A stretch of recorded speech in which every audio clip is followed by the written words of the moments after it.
大家好，我係陽光仔，今日嚟到將軍澳中心，幫業主進行鋁窗維修同埋全屋防漏優化工程。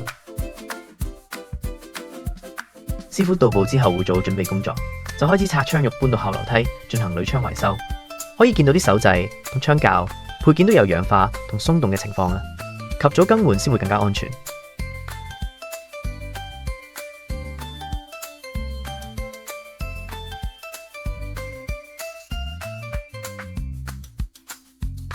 業主都趁住秋冬季節天氣比較乾燥呢，就做好鋁窗維修同防漏工程嚟應對下年嘅風雨季。嚟到防漏工程部分呢，業主都有講到，因為單位嘅位置會比較食風，令到每次打風都會有雨水滲入屋入邊，所以業主為咗可以一勞永逸，喺進行鋁窗維修嘅同時，都做埋防漏優化工程，確保下年可以安心咁度過風雨季節。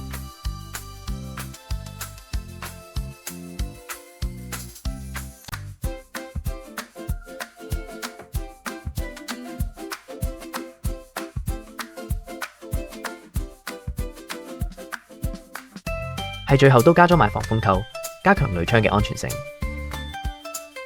啲師傅做得好好啊！